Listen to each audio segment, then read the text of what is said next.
નમસ્કાર, આપ જોઈ રહ્યા છો spark today news. Smart city અંતર્ગત પાલિકામાં બેઠક યોજાઈ. વડોદરા મહાનગરપાલિકાની વડી કચેરી ખાતે મ્યુનિસિપલ કમિશનર અરુણ મહેશ બાબુની અધ્યક્ષતામાં સ્માર્ટ સિટી અંતર્ગત બેઠકનું આયોજન કરવામાં આવ્યું. આ બેઠકમાં મુખ્યત્વે વડોદરા શહેરમાં ઇલેક્ટ્રિક બસ સેવા શરૂ કરવાની દિશામાં પ્રયત્નો કરવામાં આવ્યા છે. ઇલેક્ટ્રિક બસો દોડાવવાનું આયોજન છે. 200 જેટલી આ બસો દોડાવવામાં આવશે તેવું આયોજન જે કરવામાં આવ્યું છે, જેના પહેલા તબક્કામાં 100 ઇલેક્ટ્રિક બસનું આયોજન પાલિકા દ્વારા કરવામાં આવી રહ્યું છે.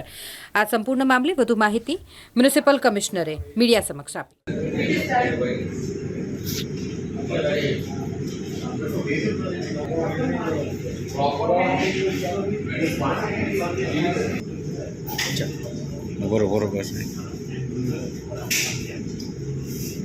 Capacity evaluation and financial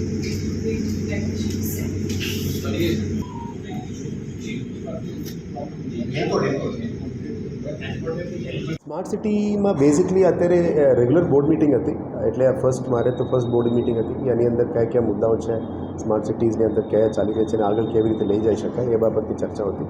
એટલે સિટી બસ સર્વિસીસને કેવી રીતે ઇમ્પ્રૂવ કરી શકાય, એટલે આવનારા દિવસોમાં 100 ઇલેક્ટ્રિક બસીસ અમે વડોદરામાં લોન્ચ કરવા માટે પ્લાનિંગ કરી રહ્યા છે. એની ચાર્જિંગ ઇન્ફ્રાસ્ટ્રક્ચર પણ અત્યારે તૈયારી શરૂ થઈ ગઈ છે. આવનારા દિવસોમાં એની પણ મુલાકાત લઈશું. વી આર પ્લાનિંગ કે by the month of August September 100 electric buses વડોદરામાં લોન્ચ કરી શકાય. પીએમ ઈ ડ્રાઈવ સ્કીમ અને ગુજરાત સરકારના અર્બન ડેવલપમેન્ટ સ્કીમની અંતર્ગત એ કરવામાં રહેશે.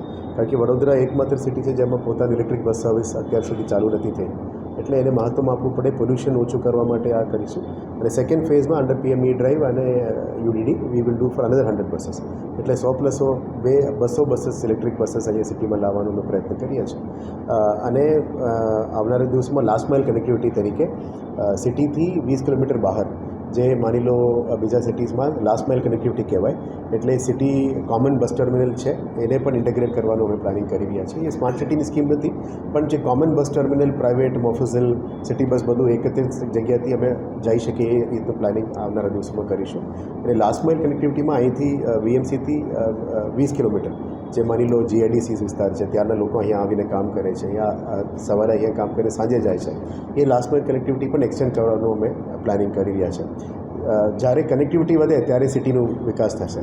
જ્યારે કનેક્ટિવિટી વધે ત્યારે ત્યાં નવો રોડ્સ બનશે. એ બાબતનું પ્લાનિંગ છે. એટલે આપણે જે રેડિયલ રોડ્સની વાત હતી 20 કિલોમીટરની, ત્યાં સુધી ધીરે અમે સિટી બસ સર્વિસને પણ એક્સટેન્ડ કરીશું. પહેલાં પણ સિટીનું પોતાનું બસ સર્વિસ હોવું જોઈએ, એ અત્યારે અમે આગળ લઈ જવા માટે પ્રયત્ન કરી રહ્યા છીએ. સાથે સાથે જીઆઈએસ બેઝડ મેપિંગ, જે આવનારા દિવસોમાં ડક્ટ યુટિલિટી વડોદરામાં આપ જોઈ શકો છો કે મોટાભાગમાં વોટર યુટિલિટીઝ અને ડ્રેનેજના લીધે દરેક જગ્યામાં સિટીને ખોદી નાખીએ છીએ.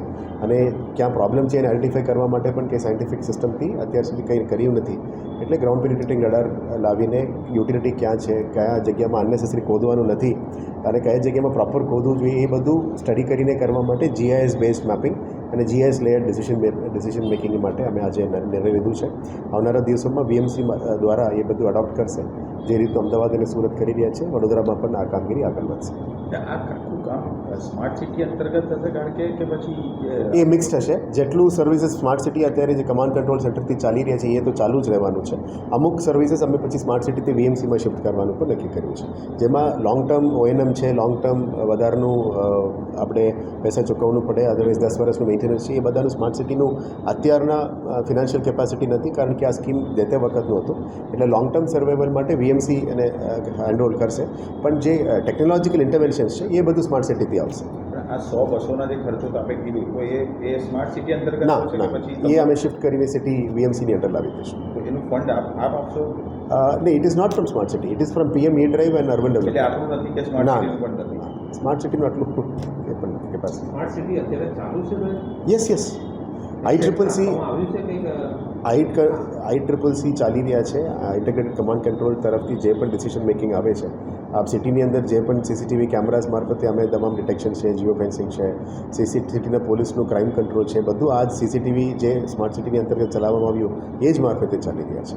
એટલે સ્માર્ટ સિટી ચાલુ છે અને અમુક વખતે કમાન્ડ કંટ્રોલ સેન્ટરમાં ડિઝાસ્ટર વખતે પણ ત્યાં જ બેસીને અમુક ડિસિશન્સ અમે કરતા હોય છે.